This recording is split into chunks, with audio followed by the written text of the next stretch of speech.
Alors bonjour à toutes et à tous, bienvenue dans l'amphithéâtre de la région. Donc moi je suis Céline Guéry, je vais animer le temps qui est là. Donc j'ai à mes côtés Nathalie et Loïc qui sont tous deux ambassadeurs métiers, qui vont venir vous parler un peu de leur quotidien et de la manière dont ils sont arrivés et de leur métier effectivement, comme le nom l'indique. J'ai mon téléphone parce que j'ai des questions dessus. Donc tout d'abord, Loïc et Nathalie, est-ce que vous pourriez vous présenter, nous dire quelles sont vos activités et nous présenter un peu vos métiers? Bonjour à tous. Moi, je m'appelle Loïc et je suis arboriste grimpeur. Voilà, je suis à Saint-Macaire en Gironde. Arboriste grimpeur, c'est quoi? C'est un métier qui est assez récent parce qu'il date seulement de 2000. Il n'y a qu'en 2000 où l'État a décidé de créer une formation et puis un diplôme d'État pour faire ce genre de métier. Donc voilà, on est arboriste grimpeur. L'arboriste grimpeur, c'est une personne qui est gestionnaire des arbres. Mais je continue après, je laisse parler Nathalie. Bonjour, vous m'entendez? Oui. Donc moi c'est Nathalie, j'ai bientôt la quarantaine et je suis donc créatrice couture, zéro déchet et upcycling. Donc tout à l'heure je vais vous expliquer exactement ce que ça veut dire. Je suis située à Blanquefort, donc à côté de Bordeaux. Et donc maintenant ça va faire bientôt 5 ans, en juillet prochain, donc que j'exerce à mon compte. Donc je travaille en fait chez moi, à domicile. Je me suis créé un petit atelier couture. Voilà, donc je travaille de chez moi tous les jours et du coup, je vais un petit peu vous expliquer mon parcours, comment j'en suis venue jusque-là et en quoi consiste en fait mon quotidien et le lien avec l'environnement, bien sûr, puisqu'on est là pour ça aussi. Mais justement, comment tous les deux vous êtes arrivés à ce métier et qu'est-ce qui vous a donné envie de vous investir en tant qu'arboriste grimpeur et en tant que couturière zéro déchet upcycling? Alors moi, c'est vrai, j'avais une passion pour les végétaux et pour les arbres depuis bien longtemps. Et j'ai un voisin qui était arboriste, qui travaillait sur les arbres depuis longtemps. Et voilà, en 2006, j'ai décidé de changer un peu, de faire une reconversion. J'étais dans le commerce avant. Et donc voilà, je suis allé le voir et puis j'ai été embauché par cette personne pendant 3 ans. Et 3 ans après, j'ai racheté ça en entreprise, finalement, ça a bien marché. Et c'est à ce moment-là que j'ai passé le diplôme d'État, sachant que c'est un métier où il faut être diplômé, en effet, pour exercer. D'ailleurs, pour la plupart des métiers, c'est comme ça. Donc voilà, c'est vraiment un peu la passion de la nature qui m'a amené à m'occuper et puis à rentrer dans ce métier. On devient finalement spécialiste de l'arbre. Aujourd'hui, l'arbre a beaucoup de valeur. Et c'est un métier qui permet de conserver, de soigner et de s'en approprier, en tout cas. Alors, pour ma part, moi, en fait, à la base, j'étais pas du tout dans la couture. J'ai fait des études de langue étrangère appliquée, donc j'ai appris en fait l'anglais et l'espagnol. Et j'ai très vite travaillé dans le secteur du tourisme. À la base, j'étais en région parisienne. Et en fait, j'ai eu plusieurs emplois donc, dans le secteur du tourisme. En fait, je crée donc les voyages. J'étais en fait à ce qu'on appelle à la production. Donc, en fait, je crée tous les packages, hôtels, vols, excursions qui étaient destinés ensuite à être revendus aux clients. Donc là, j'ai travaillé plusieurs années dans le tourisme. J'ai aussi travaillé 3 ans chez Mythique, donc le site de rencontre que vous devez tous connaître, même si vous êtes très jeune. Donc dans le e-commerce. Et donc là, du coup, j'ai exercé le métier d'assistant de qualité. Enfin, au début, j'étais au call center. Donc en fait, je prenais les appels des clients par téléphone. Après, j'étais au service qualité informatique. Et en fait, c'était beaucoup trop technique pour moi. Donc je suis partie. Je me suis remise dans le tourisme à nouveau. J'ai également exercé dans la banque. Donc mon dernier emploi, c'était dans la banque. Et en fait, en 2017, j'ai eu l'occasion, j'ai un petit peu changé de vie, on va dire. Et du coup, je suis partie de Paris, je suis venue m'installer à Bordeaux. Et je ne savais pas du tout ce que j'allais faire, mais pas du tout. J'ai fait un mois d'intérim avec Cdiscount, donc chez Cdiscount, donc l'employeur numéro 1 quand même de la région. Et en fait, je me suis retrouvée derrière mon PC. Je me suis dit, mais plus jamais je veux en fait m'ennuyer derrière un bureau. Enfin, c'est pas possible pour moi. Et du coup, en fait, j'ai commencé à me faire accompagner pour monter mon entreprise, mais je savais pas du tout ce que je voulais faire, pas du tout. Au début, je voulais rester un petit peu dans le tourisme, puisque je connaissais quand même pas mal. Donc, je voulais en fait monter mon agence de voyage. Et puis finalement, c'était trop ambitieux parce que je voulais à la fois créer les voyages et les accompagner. Donc, je pouvais pas me démultiplier. Donc finalement, vu que ça faisait quelques temps que je créais chez moi, personnellement, pour moi et pour mon entourage, en fait, tous mes proches m'ont poussé à me mettre à mon compte en fait, et à vendre mes petites créations. Alors que moi, j'y croyais pas du tout. Je me suis dit, mais jamais de ma vie, je vais pouvoir vivre de la couture. Au début, je faisais des petits cotons démaquillants, des petites choses comme ça. Et puis finalement, voilà, je me suis immatriculée et je me suis lancée. Et ça a bien pris, en fait, du coup, le zéro déchet, c'est vraiment quelque chose qui est en vogue. Et donc là, maintenant, ça fait 5 ans que je vends effectivement des articles zéro déchet. Donc je vais vous expliquer un petit peu tout à l'heure en quoi ça consiste précisément. On peut enchaîner, on enchaîne. Du coup, qu'est-ce que je fais précisément? En fait, je suis couturière. Je suis en fait avant tout créatrice, c'est-à-dire qu'en fait, j'imagine des produits, donc je les conçois et je les couds moi-même. Et après, je vais les vendre également. En fait, je suis multicasquette. Je fais tout de A à Z. Donc je conçois mes produits par rapport en fait aux besoins des clients. Après je vais les coudre dans mon atelier et après je vais les vendre, donc que ce soit sur internet, dans des boutiques ou sur les marchés de créateurs. Et donc ma gamme en fait elle s'étend de la cuisine, donc de la cuisine à la salle de bain, en passant par les loisirs, le confort. Vous avez aussi donc comme vous voyez là le sac banane, les accessoires de mode qui marchent très bien donc depuis 1 an et demi. Et donc du coup je confectionne tout moi-même et je m'occupe ensuite de la commercialisation. Voilà.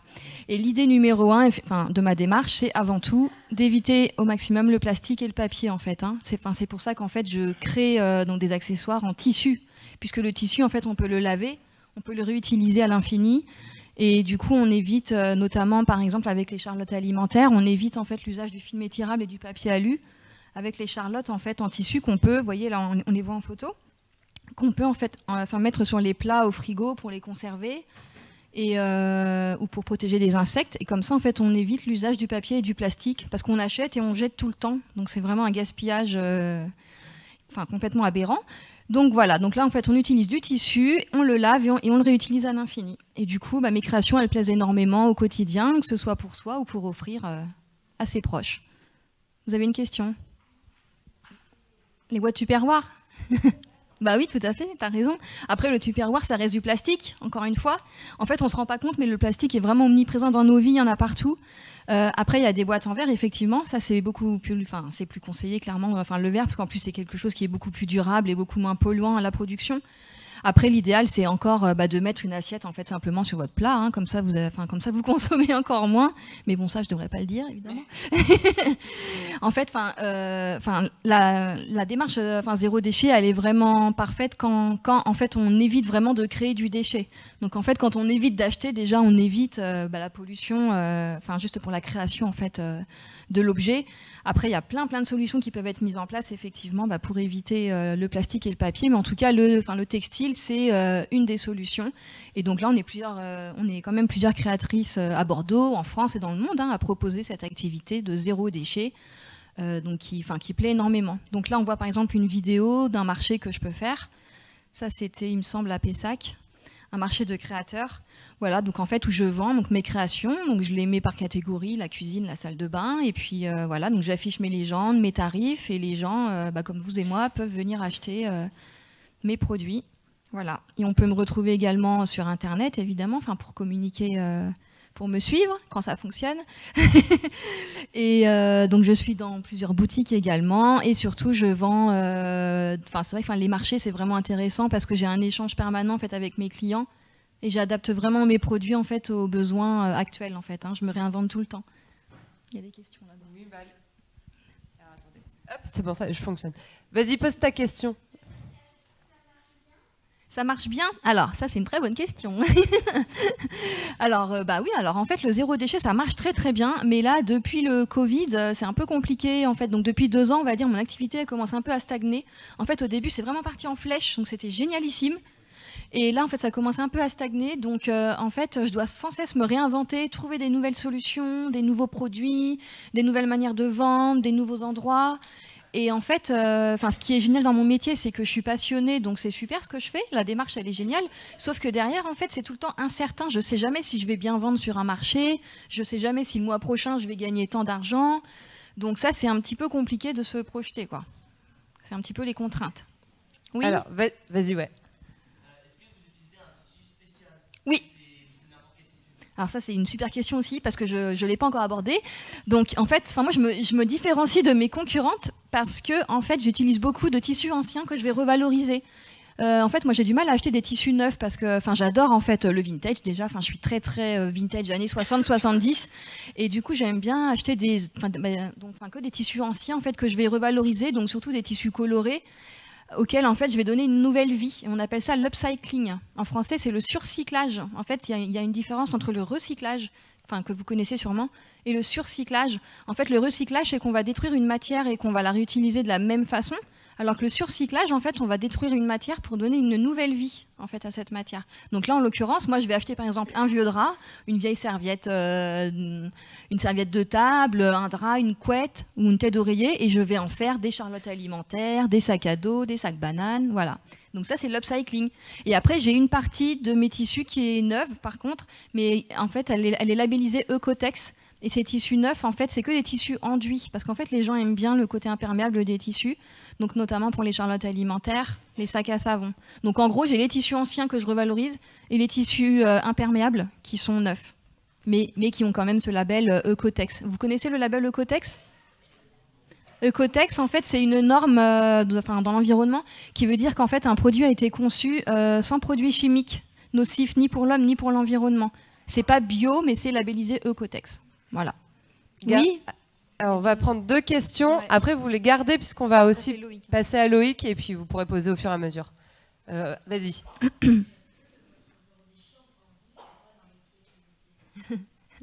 Alors, je pense que oui. Je pense qu'on peut en vivre effectivement. Moi aujourd'hui, je vends beaucoup, donc je me dégage un chiffre d'affaires. Mais en fait, à ce chiffre d'affaires, il faut retirer quand même toutes mes charges, donc tous mes tissus, le coût de mes marchés, le coût de mon essence, le coût de mes charges sociales. Et du coup, au final, mon bénéfice, il est restreint. Et c'est vrai que c'est très compliqué de le maintenir à flot en fait, parce que comme je vous ai dit tout à l'heure, tout est incertain. Je peux pas me projeter en fait, je peux pas me dire le mois prochain je vais gagner 5 000 €, c'est génial. Je ne sais pas. Donc on peut en vivre, oui, mais en fait ça dépend de tes objectifs personnels aussi, ça dépend de tes besoins en fait dans ta vie, ça dépend de plein de choses. Alors une dernière question pour Nathalie, vas-y. Pour moi, c'est vrai que du coup, j'ai plus trop le temps de coudre pour moi, alors que je devrais. Mais ça, c'est une bonne remarque aussi. Merci de me le rappeler d'ailleurs. Qu'en fait, je travaille trop et dès que j'ai du temps libre, je couds effectivement, pour ma petite entreprise. Mais c'est vrai que j'essaye de coudre pour moi quelques petits vêtements. En fait, j'essaye de m'entraîner, même si c'est pas, à la base, c'est pas mon créneau. Parce que ce que j'ai pas dit, c'est que j'ai pas de formation en couture. En fait, je me suis lancée là-dedans. Je suis vraiment autodidacte, c'est-à-dire que j'apprends moi-même. Donc en fait, je me forme sur Internet, j'ai des bouquins et puis je me débrouille en fait, je tâtonne. Donc du coup, oui, des fois je me fais des petites trousses, des vêtements, je me fais des foulards ou des petites choses comme ça que j'essaye. Mais c'est vrai que je couds beaucoup pour mon entreprise. Alors gardez vos questions, on va passer à Loïc. Concrètement, c'est quoi ton métier ? Alors, arboriste grimpeur, c'est quoi ? Donc arboriste, c'est quelqu'un qui est formé sur la reconnaissance des maladies, la reconnaissance des champignons des arbres, sur la législation. C'est quelqu'un qui a des connaissances sur la biomécanique des arbres, par exemple. Et grimpeur, c'est quelqu'un qui travaille avec des cordes, en fait, pour accéder dans les arbres et dans les grands arbres principalement, parce que on nous appelle pour ça, finalement, pour contrôler et puis s'occuper de ces arbres dans les parcs, dans les écoles, dans les châteaux. Pour accéder dans ces arbres, le seul moyen, c'est d'utiliser les cordes. Donc voilà, ça rend notre métier un peu acrobatique. On est cordiste, on fait partie des métiers de cordiste, sachant que l'arboriste grimpeur, la grosse différence avec le cordiste, c'est qu'on travaille sur des êtres vivants. Et c'est là où tout change. Donc c'est là où il faut vraiment être formé sur la bio et la physio. Travailler sur des êtres vivants, c'est quelque chose... On a du recul, le métier a seulement 20 ans, donc on a beaucoup d'avancées, il y a beaucoup de scientifiques et de biologistes et de botanistes qui travaillent sur ce métier-là et qui font avancer un peu les connaissances, mais il y a encore beaucoup de choses à découvrir sur les arbres. Et voilà, on travaille d'une certaine façon aujourd'hui, on travaillera sûrement différemment encore dans 20 ans, mais c'est un métier qui est très intéressant par ce biais-là, qui est assez récent. Et qui est très demandé, en effet, dans l'Europe entière, on va dire. Les arboristes ne sont encore peu. C'est un métier qui a 20 ans, qui a été créé en 2000, donc voilà. Et donc, tu interviens pour vérifier si l'arbre est en bonne santé ou pour réparer s'il a un souci? Donc on intervient en effet pour contrôler si l'arbre est en bonne santé, sur le parc d'une école par exemple, hein, pour pas qu'il y ait de dégâts, pas de branches qui cassent. On intervient donc pour contrôler, on intervient pour soigner, on intervient pour maintenir. Hein. Aujourd'hui, ces arbres-là, on les conserve, on travaille beaucoup sur des vieux arbres. Vous avez une photo là derrière sur un arbre vétéran, c'était un frêne planté en 1789, hein, donc voilà, on a des arbres ici qui sont très vieux, et ces arbres-là, on les vérifie. On a des arbres comme ça sur les centres d'école, donc ces arbres, il faut en effet les contrôler, les vérifier. Donc d'où le métier d'arboriste. Vas-y, ouais. Alors, quand tu démarres ce métier, oui, tu passes quelques tests et on te fait faire des tests d'équilibre.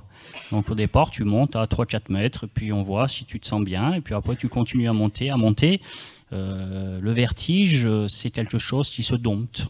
C'est comme monter à cheval, etc. Donc, oui, ça s'apprend. Donc, on peut avoir le vertige au début, mais après, quand tu pratiques, tu apprends à l'apprivoiser. Oui, vas-y.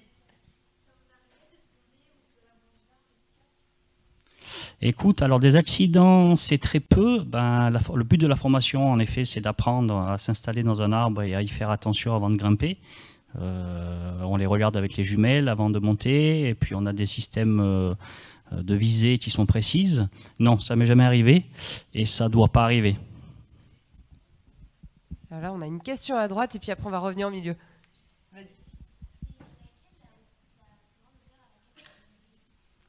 Alors la plus grande hauteur, en France, alors on n'a pas des arbres immenses, hein, par rapport à l'Amérique par exemple ou à l'Asie. En France, on a certains records. Le plus grand arbre où on a travaillé, c'était un séquoia. Je ne sais pas si tu vois le séquoia, qui faisait 65 mètres à peu près, sur la région grenobloise en Isère. Donc 65 mètres, en général en France, je crois qu'il y a un record à 72 mètres pour un épicéa en Dordogne, mais voilà, ça ne va pas plus loin. Vas-y. Écoute, moi j'aimais beaucoup les arbres quand j'étais plus jeune, et c'est vrai qu'à chaque fois que j'allais en forêt, j'avais qu'une envie, c'est de grimper. J'adorais aller chercher les cerises par exemple dans ces arbres, j'adorais grimper, aller chercher les fruits, et voilà, j'avais toujours cette envie de monter. Donc bien sûr mes parents ne voulaient pas que je monte trop, c'est normal, hein. Et quand j'étais adulte et j'ai connu ce métier, là tout de suite ça m'a attiré. Vas-y, ouais.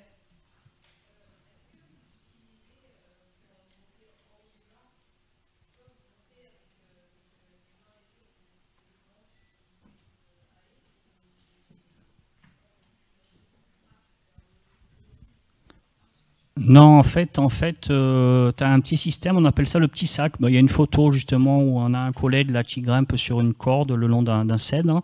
En fait, on a des systèmes de lancer. On lance un petit sac sur un tout petit filin, et grâce à ça, on va aller chercher la branche qui nous intéresse, et à partir de là, on installe des cordes d'accès. Voilà, ça peut faire penser un peu aux gens qui font de la spéléo ou du canyoning. Et en fait, on va se hisser sur ces cordes d'accès avec des petits bloqueurs. C'est sans fatigue, hein. Voilà, c'était celle juste après. Voilà, c'est celle-là, ouais. Et donc voilà, on se hisse sur les cordes pour atteindre les hauteurs.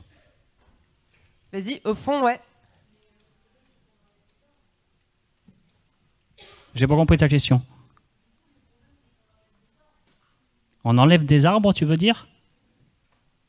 Non, alors justement, notre métier, c'est de les conserver. Alors non, justement, on les coupe peu. Il faut savoir que, tu sais, sur un arbre, si tu coupes un arbre, tu es sur un être vivant, hein. Si tu coupes un arbre, si tu tailles une branche d'un diamètre un peu important, style comme ton bras, l'arbre va avoir du mal à refermer ses plaies. Donc en effet, on évite de couper. On évite de couper. On nettoie, on contrôle, on soigne, mais on évite de couper, en effet, oui. Est-ce que la régie pourrait activer les micros? Super, merci. Comme ça, vous allez pouvoir poser les questions dans les micros. Allô, ah oui. Vas-y, tout au fond, ouais. Alors, tu as un petit bouton devant, pardon, ouais. Et tu peux appuyer dessus, ça va activer ton micro. Ah. Oui, n'appuie sur les boutons que ceux qui parlent. Parce que du coup, Claire... Ouais, voilà, ça y est. Quel est l'arbre que vous avez taillé le plus vieux? Alors l'arbre le plus vieux, tu en as un sur les photos aussi qui va apparaître. C'était un chêne qui avait 600 ans. Voilà, un chêne de 600 ans qui se trouve à côté de Rennes, en Bretagne. Voilà, qui était magnifique. Dans ces cas-là, ben oui, ces arbres-là, ils sont vieux. On appelle ça des arbres vétérans. Il y en a un sur les photos d'ailleurs à un moment. Ben, ces arbres-là, voilà, tu as un chêne là, tu vois là, ben, c'est celui-là, tu vois, 600 ans d'âge, donc un joli chêne. Voilà. Mais ça, en France, on a des arbres qui vont jusqu'à 2000 ans à peu près. Hein, il y a un olivier qui a 2000 ans à côté de Montpellier, par exemple. On va repasser de l'autre côté, vas-y, en bleu, ouais. Comment vous savez l'âge des arbres en fait? Alors là, c'est sûr que le meilleur système pour connaître l'âge des arbres, pardon, c'est de compter les cernes quand tu as coupé l'arbre, mais là, c'est pas le but, d'accord? On a des fois des litiges, donc on est aussi formé sur la législation, parce que les arbres sont protégés, il y a des lois sur les arbres, heureusement, qui évitent de les couper, de les supprimer. L'arbre que tu vois là, c'est un arbre vétéran qui est classé, qui est labellisé, donc ça, on ne peut pas couper. Par contre, en effet, on nous demande des fois d'intervenir en limite de propriété et chercher la date en effet de l'arbre. Dans ces cas-là, on fait des carottages. Voilà, ça s'appelle une taillade de Pressler, hein, ce mécanique. Hein, on fait un carottage et avec ce bout de bois jusqu'au cœur de l'arbre, on va pouvoir compter les cernes et savoir exactement son âge. C'est quoi un carottage? Donc un carottage, en fait, on a un petit outil hein, qui ressemble à un vis sans fin qui va s'enfoncer dans le bois. Manuellement, ça mesure 5 mm de diamètre, hein, c'est petit, hein, et grâce à ça, on va sortir cette lamelle de bois et on va pouvoir compter les cernes. On va prendre 3 questions encore, on va repasser à Nathalie. Alors là, du coup, il y en a plein. Vas-y, devant. Où vous excusez-moi. Vous agissez où? Pardon? Est-ce que vous agissez que sur Bordeaux ou pas? Non, alors j'agis principalement sur la Nouvelle-Aquitaine. Par contre, voilà, c'est vrai qu'on nous appelle souvent pour des chantiers un peu plus importants ou c'est sur des arbres assez vieux. Et dans ces cas-là, j'ai l'occasion de partir en Bretagne, à Paris, en Italie aussi des fois pour des vieux arbres, pour aller contrôler ou aider les collègues quand c'est des arbres immenses. Là, ça demande souvent 3-4 personnes dans l'arbre. Vas-y, tout au fond, ouais. Et depuis quand vous faites ce métier? Moi, écoute, j'ai attaqué le métier en 2006. Et je me suis mis à mon compte en 2009. Et à ce moment-là, j'ai passé le diplôme en 2009. Ouais. Une dernière question, mais gardez-les, on reviendra avec Loïc. Vas-y. Est-ce que vous êtes déjà grimpé? Est-ce que vous avez déjà grimpé sur un arbre gigantesque? Sur un arbre gigantesque? Oui, grand. Oui, bah c'est un peu les chênes de 600 ans, oui, tout à fait, ou alors les séquoias, qui sont très très hauts, ouais. Oui. Alors, je suis désolée, on va repasser à Nathalie, sinon on va rester que sur les arbres. Est-ce que vous avez des questions sur son métier? Bah, super, bah, vas-y. Quelle a été votre... d'où vous est venue l'idée pour faire ce métier? De la couture. Bah, en fait, comme je disais tout à l'heure, c'est vrai que je cousais déjà, pour moi, en fait, je faisais des petites choses et... mes proches m'ont vraiment encouragée en fait à tenter de les vendre et du coup voilà, je me suis lancée, donc je me suis immatriculée parce que quand on veut se mettre à son compte comme ça en tant que, on appelle ça micro-entreprise, l'immatriculation en fait elle est vraiment très simplifiée, donc du coup en fait on peut se lancer et tester en fait, voir si nos produits vont plaire ou pas. Donc en fait j'ai voulu tester. Et ça a pris très très vite. Hein. Ça a pris quand même au bout de quelques mois, j'ai commencé à avoir pas mal de ventes en ligne et sur les marchés. Donc du coup, j'ai persévéré et voilà où j'en suis là encore aujourd'hui. Alors vas-y, tout au fond. C'est quoi le plus long que vous avez fait d'heures comme de couture? Dans la journée, tu veux dire, ou pour une création? Pour une création. Pour une création, en fait c'est ça l'idée aussi moi. C'est que j'évite de choisir des créations qui me prennent énormément de temps parce que sinon en fait je vais devoir les vendre très cher et du coup il va y avoir moins d'achats derrière effectivement. En général mes créations me prennent au maximum c'est 1 heure, 1 heure et demie de couture. J'évite vraiment de dépasser l'heure de couture parce qu'après ça va coûter 60, 70 euros, 80, 90. Ça va dépendre aussi de la matière première. Mais voilà, en général ça me prend entre 5 et 20 minutes, on va dire, pour faire une création. Au fond, en gris ou beige, allez-y comme vous voulez, l'une ou l'autre. C'est quoi le premier comment dire, article que vous avez vendu? Enfin, je sais pas Ah, comment le tout dire. premier que j'ai vendu, Oui. c'était les cotons démaquillants, lavables. Je pense que les filles connaissent pas mal les cotons démaquillants lavables. Hein. Voilà. Donc en fait, on se démaquille avec et on les met dans la machine à laver tout simplement et on peut les réutiliser à l'infini. Moi, ça fait 13 ans que j'ai les mêmes cotons démaquillants, donc c'est des économies monstrueuses. C'est vraiment top. Ok. Je continue à tourner. Vas-y, devant. Qu'est-ce qui vous a poussé à faire ça? Qu'est-ce qui m'a poussé à faire ça? Bah là, en fait, à la base, j'avoue que je voulais. En fait, j'en avais marre d'avoir un patron sur mon dos, pour être honnête. La liberté, en fait, c'est vraiment important. Enfin, quand on est à son compte, comme Loïc ou moi, en fait, on est. Je pense qu'on était un peu comme moi. En fait, moi, j'ai pas de personne qui me donne des ordres. Enfin, je suis vraiment toute seule en fait à gérer mon entreprise. Comme je dis toujours, pour moi, en fait, mon patron, c'est mes clients, parce qu'en fait, c'est mes clients qui me donnent des retours sur mes produits. C'est eux qui me jugent un peu entre guillemets. C'est eux qui m'orientent en fait au quotidien. Mais en fait, au jour le jour, enfin, je suis vraiment libre en fait. Enfin, je peux faire les choix que je veux. Personne ne va décider pour moi. Et c'est vraiment ça qui m'a plu en fait, avant tout. Si vous voulez, vous pouvez aussi poser des questions pour Loïc et puis dire Voilà. c'est pour Loïc ou pour Nathalie, comme ça, ce sera plus facile. Tout à fait. Alors là, il y a trop de questions, moi je ne sais plus à Non, faire. mais- Vas-y, devant. C'est quoi votre meilleure couture? Ma meilleure couture? Comment ça? Ce que je préfère faire ou Ce que vous avez fait de mieux? ce que j'ai fait de mieux? Je pense que mes sacs bananes, ils sont pas mal. Après, mon article numéro 1, enfin celui qui se vend le plus, c'est les charlottes alimentaires. Ouais. Donc c'est les recouvre-plats là qu'on voit. Ça, c'est le produit phare. Après, ce que j'ai fait le mieux, je sais pas. Enfin, j'aime bien aussi commencer à faire des vêtements. J'essaye de faire des petits vêtements, des t-shirts et des jupes pour l'été. Ça a plu. Voilà. Vas-y. Est-ce que c'est plus difficile de monter sur les arbres quand on est en hiver ou en été?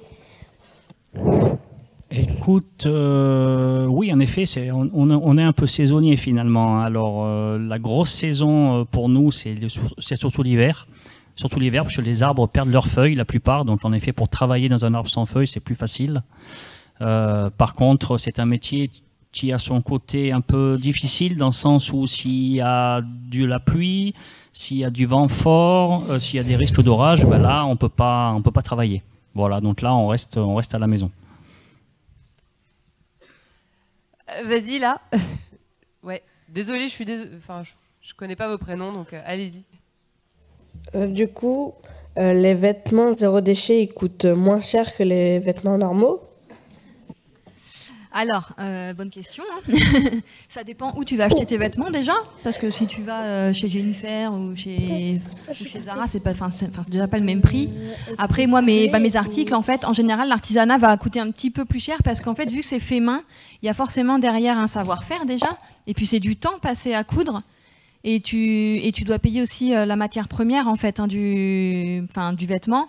Et en plus, comme moi je suis à mon compte, j'ai des charges aussi à payer. En fait, je dois rendre des comptes donc à l'URSSAF, on appelle ça l'URSSAF, donc l'organisme qui prélève mes cotisations tous les mois. Donc en fait, plus je vends et plus je vais payer de charges. Et donc en fait, je dois inclure tous ces paramètres dans mes tarifs. Donc je dirais que c'est sensiblement les mêmes prix, mais ça peut être souvent plus cher d'acheter un vêtement fait main. Ça dépend ça dépend aussi de la complexité du produit, mais en général, ça va revenir quand même à plus cher. Voilà. Vas-y. Vous avez combien de produits différents dans votre gamme? Alors j'en ai beaucoup, j'en ai 50 ou 60 différents, mais là en fait je suis vraiment en train justement de restreindre, je vais vraiment arrêter ceux qui fonctionnent moins et je vais me focaliser à fond sur ceux qui fonctionnent sur les marchés, en boutique. En fait je m'adapte selon mes points de vente aussi, voilà. Mais j'en ai pas mal, ouais. J'en ai vraiment une vingtaine qui marchent très bien, quoi. Vas-y, en gris au fond. Vous travaillez seul ou vous avez des collègues? C'est pour les pour deux moi, pour ou Loïc. c'est pour, ouais. Ah je sais pas. Oui. Alors écoute, moi j'ai commencé avec une société à l'époque, une SARL, on était 6. Et puis j'étais le responsable, mais je passais pas mal de temps au comptable. Et à un moment j'en ai eu marre, donc après j'ai arrêté cette entreprise-là, et je me suis mis tout seul. Voilà, donc je travaille maintenant tout seul en entreprise individuelle.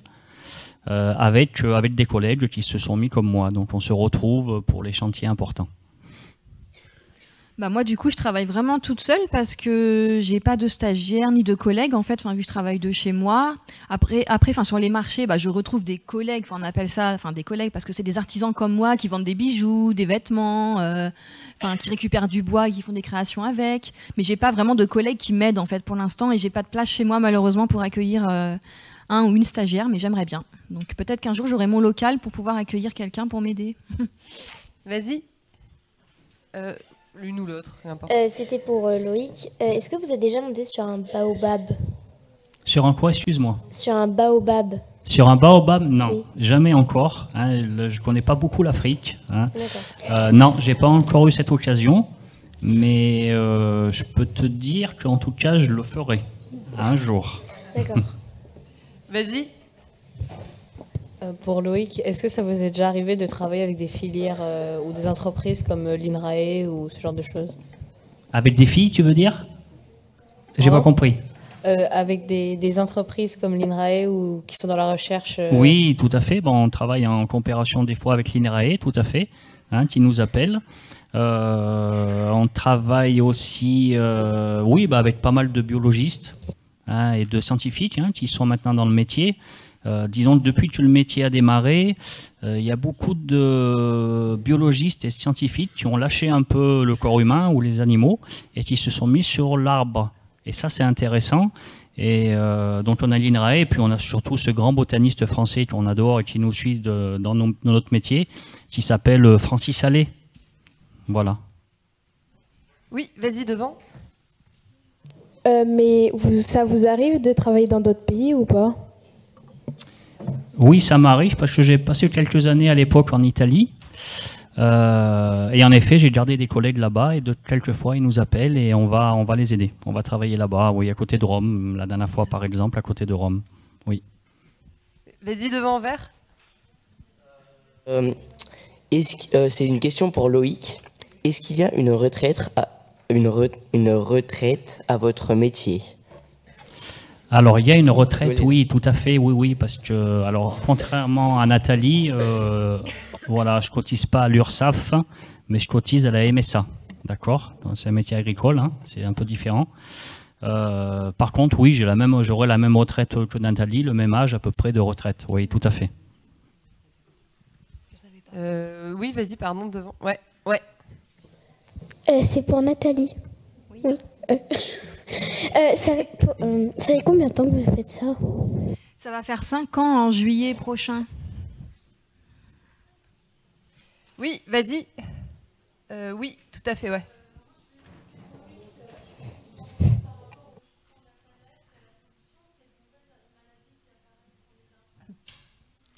Écoute, c'est vrai qu'il y a, on va pas dire réchauffement climatique parce que apparemment c'est un phénomène qui s'est déjà senti à certaines périodes de l'histoire. Mais oui, maintenant on est dans une période assez chaude. Oui, chaleur et humidité. En effet, on a beaucoup de champignons sur les arbres qui se développent plus facilement. Oui. Et puis on a cette maladie qui est le chancre coloré là sur les platanes depuis quelques années. On lutte beaucoup et puis voilà, on a eu la graphiose de l'orme aussi qui a été une maladie assez spectaculaire en France. Donc oui, malheureusement avec ce climat un peu chaud humide qu'on subit en ce moment, le champignon on s'en donne un peu à cœur joie, oui. Vas-y, tout au bout en bleu foncé. Ouais, toi, oui. Pardon. Du coup, c'est pour Loïc, c'était pour demander, vous montez aux arbres juste pour le plaisir ou c'est pour faire quoi exactement? Alors écoute, moi je grimpe aux arbres toutes les semaines en effet. Par contre, je t'avoue qu'il y a des week-ends où oui, je le grimpe aussi pour le plaisir. Moi j'ai mes enfants qui adorent l'acrobranche. Et donc de temps en temps on va soit dans un parc à Courbranche, soit je trouve un arbre et puis on fait un samedi grimpe d'arbre. Oui. Tout en haut là, oui, vas-y. Oui. C'est pour Nathalie. Est-ce que vous faites des filles pour garçons et filles Oui, voilà. Est-ce que vous faites des vêtements pour garçons et filles? Alors c'est vrai que pour l'instant j'ai plutôt fait des vêtements pour les filles, mais effectivement les garçons étaient intéressés, donc je pense que l'été prochain je sortirai une petite gamme de t-shirts, en tout cas pour hommes, et de shorts aussi peut-être. Pour arboriste aussi. Ouais, pour arboriste. Vas-y, on va, ouais. Voilà. C'est pour Nathalie. Vous comptez dans combien de temps ouvrir votre magasin? Quelle ambition. Dans combien de temps? Bah, en fait, j'aimerais bien avoir effectivement une boutique atelier, en fait. Enfin, une boutique où je pourrais vendre mes créations et où je pourrais aussi animer des ateliers couture et recevoir du coup du monde. Ça, ce serait vraiment dans mon idéal. Après, ça a des contraintes aussi d'avoir sa boutique, hein, évidemment, puisque il faut quand même être ouvert un minimum dans la semaine. Et gérer à la fois la couture et gérer les clients, c'est pas évident. Donc, j'ai pas du tout d'idée de quand j'aimerais ouvrir, mais peut-être dans 2 ans, 3 ans, ça dépend de l'endroit, ça dépend aussi de mes projets de vie perso, parce que bon, j'ai quand même une vie à côté aussi à mettre, à mettre en place. Donc, tout ça est lié. Mais oui, ce serait un idéal, effectivement, d'avoir une boutique atelier, comme beaucoup de créateurs. J'ai pas la réponse. À côté, ouais. J'ai une question par rapport à la couture. Est-ce que vous avez des projets à venir par rapport à la couture? Par exemple, est-ce que vous allez peut-être inventer d'autres objets avec de tissus ou quoi que ce soit? Alors là, en fait, pour Noël, là, j'ai sorti donc plusieurs nouveautés. Donc j'ai fait des petits snoods, des écharpes. J'ai fait également, là j'ai fait un truc vraiment qui est un petit peu atypique, c'est qu'en fait j'ai créé des boucles d'oreilles avec des chutes de tissu. L'idée, je cherchais en fait un produit qui soit vraiment attirant, qui se vende facilement. Donc là en fait j'ai créé des petites puces d'oreilles avec mes chutes de tissu. Donc en fait je ne jette aucune de mes chutes de tissu et je vais les réutiliser comme ça. Et sinon je suis en train de sortir une gamme enfant, bébé et enfant, parce que ça c'est pareil, ça c'est un créneau qui fonctionne pas mal. Donc on me dit, tout le monde me dit mais vas-y tu devrais trop faire ça. Du coup là j'ai sorti des kits à langer, donc des kits de naissance pour les bébés. Et je vais continuer en mode bavoir, je vais faire des gigoteuses, je vais faire plein de petites choses pour les bébés et les enfants. Voilà. Oui, avec la doudoune. Oui, c'est bien toi, ouais. Moi je vous dis, j'ai que c'est pour Nathalie. Est-ce que vous pensez faire un petit magasin? Ça rejoint un petit peu la question qui a été posée tout à l'heure, oui, sur la boutique. Oui, effectivement, j'aimerais bien avoir une boutique. Pour l'instant, je suis revendue dans certaines boutiques de créateurs ou des épiceries vrac, des magasins bio. Mais j'aimerais bien avoir ma boutique un jour, même si ça va demander une gestion monstrueuse. Hein. C'est pas un projet qu'on prend comme ça du jour au lendemain. Donc j'aimerais bien, mais je ne sais pas de quoi la vie sera faite, donc pourquoi pas. Tout à gauche, ouais, en vert, gris, non vert, gris. C'est ça. C'est pour Nathalie. Est-ce que tu vends des choses autre part que sur les marchés? Oui, alors je vends beaucoup sur Etsy. Je sais pas si vous connaissez Etsy. Etsy, c'est une plateforme, c'est comme Amazon, mais c'est que de l'artisanat. Donc c'est vraiment dans le monde entier. Donc du coup, je vends sur cette plateforme-là. Donc en fait, on peut acheter mes produits en ligne. On peut me trouver effectivement sur des marchés de créateurs ou des marchés d'artisans ou des marchés de Noël. Et on peut me trouver dans plusieurs boutiques autour de Bordeaux. Et là, du coup, l'année prochaine, je vais essayer d'avoir aussi d'autres boutiques ailleurs que Bordeaux et peut-être même à l'étranger, en Europe, ce serait génial. En vert, ouais. Oui, tout à fait. Alors, c'est pour Loïc. Est-ce que ça arrive que des insectes ils dégradent les arbres? Oui, ça arrive que les insectes dégradent les arbres. Oui, ça reste les insectes nos amis, bien sûr. Hein. Mais oui, tu as les scolites, par exemple, tu as les capricornes, tu as des choses comme... Tu en as pas mal. Par contre, il faut savoir une chose, c'est que ces insectes-là, en général, dégradent, et même, c'est même pas en général, c'est tout le temps, hein, dégradent seulement les arbres qui sont déjà affaiblis. Voilà, qui ont déjà été abîmés, soit mal taillés, soit abîmés par la foudre, ou qui ont eu du gel, ou des choses comme ça. Mais en général, ces insectes-là vont se diriger vers l'arbre qui est pas sain. Par contre, l'arbre sain, ils vont pas le toucher. Oui. Donc, les insectes, ça reste, après tout, les amis de l'arbre, parce que de toute façon, s'ils se posent sur un arbre qui est pas sain, ils vont le décomposer. Donc, ça participe après à la biodiversité. Donc, pourquoi pas? Oui, vas-y. Est-ce que, monsieur, vous avez des nids ou pas d'insectes dans vos arbres? Excusez-moi, j'ai pas compris. Est-ce que vous avez des nids de guêpes ou des nids d'insectes pas dans vos arbres? Oui, quelquefois, depuis quelques années, on a le problème avec les frelons asiatiques. Tout à fait. Donc, on a quelquefois, on ne peut pas grimper, on est bloqué parce qu'il y a le nid de frelons là-haut. Donc, on a fait intervenir quelqu'un qui est spécialisé dans la destruction des frelons, et à ce moment-là, une fois qu'il est intervenu, là, on peut grimper. Mais ça nous arrive aussi avec les chenilles processionnaires, ça nous arrive avec les abeilles. Oui, on a quelques surprises des fois là-haut, oui. Oui, vas-y. Du coup, c'est pour vous poser une question. est-ce qu'on peut dire que vous avez lancé votre marque ou pas? Est-ce qu'on peut dire que j'ai lancé ma marque, c'est ça? Oui. Oui, tout à fait. Oui, j'ai lancé ma marque. Du coup, en fait, au tout début, je me suis trouvé un nom de marque et puis, du coup, je me suis fait connaître sur les réseaux sociaux et sur les marchés. Je donnais des cartes de visite, voilà. Et donc maintenant, effectivement, j'ai un petit nom à Bordeaux. On me connaît un petit peu quand même.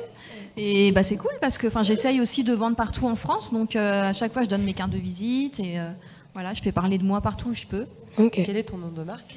Je ne sais pas si je peux le dire. Donc ma marque, c'est la valise de Nathalie. Alors pourquoi la valise? Parce qu'en fait, à la base, moi j'aime beaucoup les voyages. Je voyage pas mal et donc du coup, le terme de valise, en fait, il me permettait de tout regrouper, en fait, à la fois mes voyages et mes créations. Donc en fait, je suis partie sur ce nom-là et voilà, ça plaît beaucoup. La valise de Nathalie. C'est pour Loïc. Et est-ce qu'il faut un niveau d'études ou des formations spécifiques pour accéder à votre métier? Alors pour le métier, en effet, c'est un diplôme de niveau 4. Donc oui, pour ce métier, il faut avoir un bac. Il faut avoir un baccalauréat. C'est une question pour Nathalie. Est-ce que vous travaillez avec des partenariats? Alors oui, en fait j'ai plusieurs types de partenariats. Donc j'ai des boutiques qui sont partenaires avec moi et tu veux dire quoi par partenariat? Si je fais avec une autre créatrice par exemple, c'est ça? Non, alors c'est vrai que ça j'ai pas encore fait. J'ai pas fait de jeu concours, j'ai pas fait de partenariat. Non, pas encore. Mais c'est une idée. Je pourrais. Oui, alors oui, vas-y.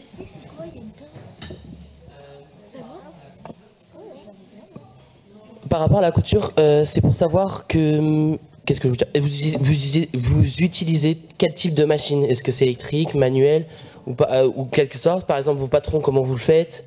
Est-ce que c'est par machine? Est-ce que vous découpez vous-même?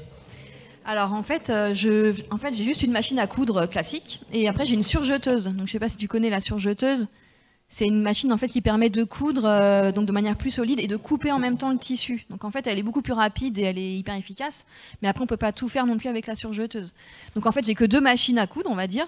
Et après, je fais tout à la main. Donc effectivement, je fais mes patrons à la main. J'imagine tout à la main. Donc je découpe mes petits patrons. Je découpe à la main aussi avec un cutter rotatif surtout, avec des ciseaux. Et puis voilà, j'ai tout mon matériel que j'achète moi-même et je me débrouille avec tout ça. Mais j'ai que 2 machines. On va prendre 2 dernières questions. Vas-y, oui.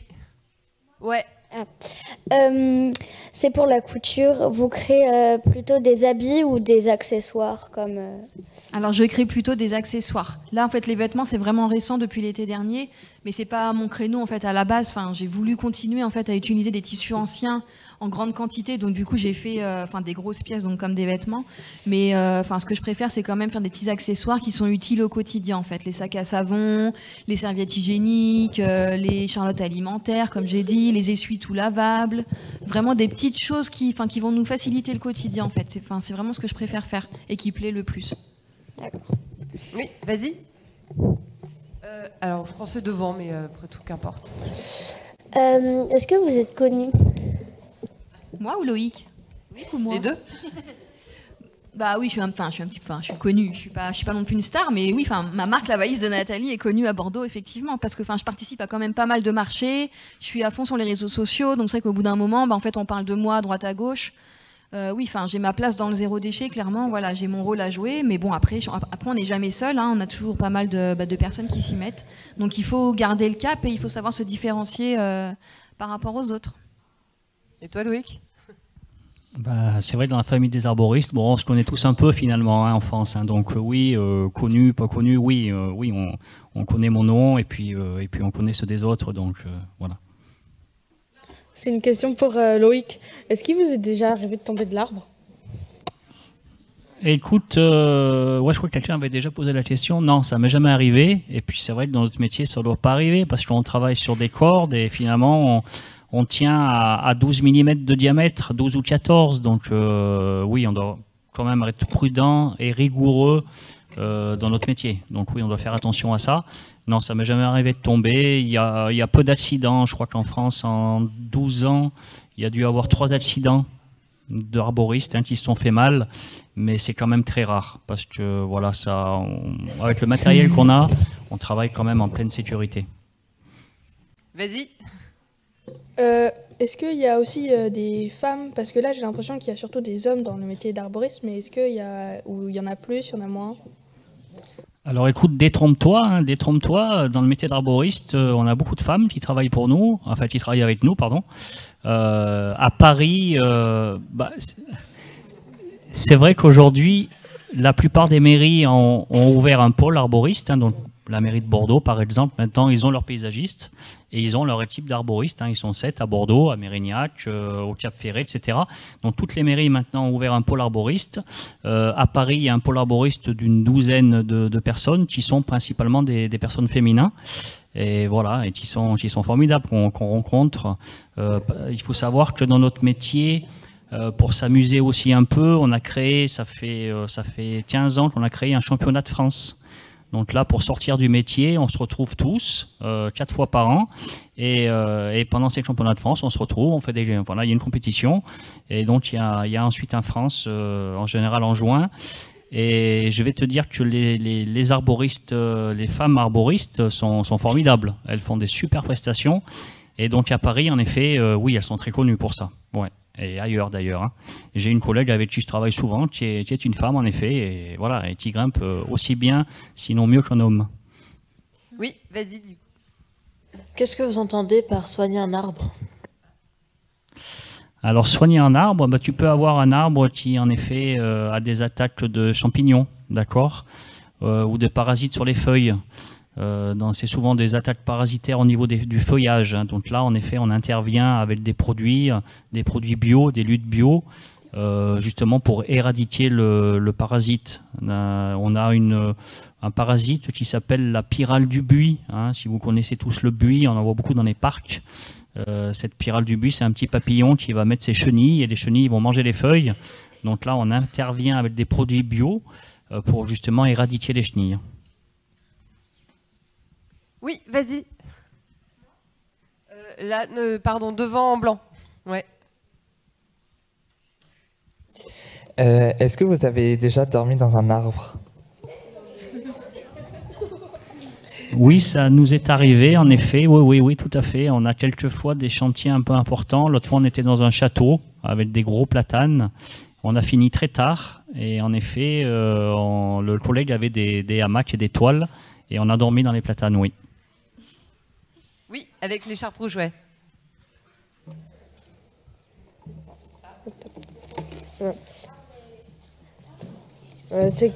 Pour Nathalie, c'est quel type d'âge qui achète vos vêtements plutôt? Ça, c'est une bonne question.